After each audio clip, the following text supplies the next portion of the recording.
अगर आपने व्रत रखा है और गलती से आप व्रत टूट जाता है, कुछ खा लेते हैं गलती से, तो लोग बहुत परेशान हो जाते हैं कि अब क्या होगा, बहुत बड़ा अपशगुन हो गया है।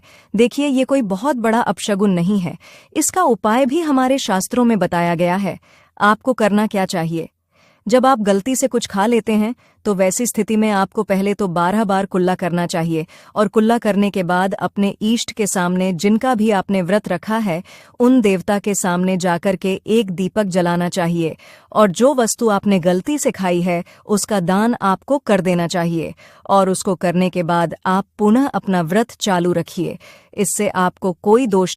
अगर आपने व्रत रखा है और गलती से आप व्रत टूट जाता है, कुछ खा लेते हैं गलती से, तो लोग बहुत परेशान हो जाते हैं कि अब क्या होगा, बहुत बड़ा अपशगुन हो गया है। देखिए, ये कोई बहुत बड़ा अपशगुन नहीं है। इसका उपाय भी हमारे शास्त्रों में बताया गया है।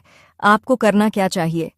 जब आप गलती से कुछ खा लेते हैं तो वैसी स्थिति में आपको पहले तो 12 बार कुल्ला करना चाहिए, और कुल्ला करने के बाद अपने ईष्ट के सामने, जिनका भी आपने व्रत रखा है, उन देवता के सामने जाकर के एक दीपक जलाना चाहिए, और जो वस्तु आपने गलती से खाई है उसका दान आपको कर देना चाहिए। और उसको करने के बाद आप पुनः अपना व्रत चालू रखिए।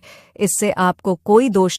अगर आपने व्रत रखा है और गलती से आप व्रत टूट जाता है, कुछ खा लेते हैं गलती से, तो लोग बहुत परेशान हो जाते हैं कि अब क्या होगा, बहुत बड़ा अपशगुन हो गया है। देखिए, ये कोई बहुत बड़ा अपशगुन नहीं है।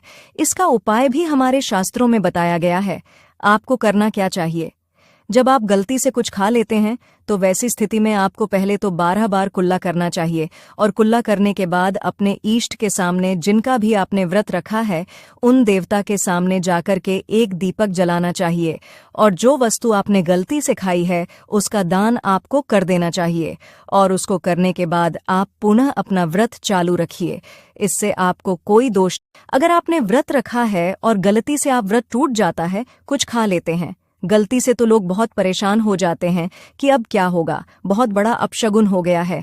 देखिए, ये कोई बहुत बड़ा अपशगुन नहीं है। इसका उपाय भी हमारे शास्त्रों में बताया गया है। आपको करना क्या चाहिए? जब आप गलती से कुछ खा लेते हैं तो वैसी स्थिति में आपको पहले तो 12 बार कुल्ला करना चाहिए, और कुल्ला करने के बाद अपने ईष्ट के सामने, जिनका भी आपने व्रत रखा है, उन देवता के सामने जाकर के एक दीपक जलाना चाहिए, और जो वस्तु आपने गलती से खाई है उसका दान आपको कर देना चाहिए। और उसको करने के बाद आप पुनः अपना व्रत चालू रखिए। इससे आपको कोई दोष। अगर आपने व्रत रखा है और गलती से आप व्रत टूट जाता है, कुछ खा लेते हैं गलती से, तो लोग बहुत परेशान हो जाते हैं कि अब क्या होगा, बहुत बड़ा अपशगुन हो गया है। देखिए, ये कोई बहुत बड़ा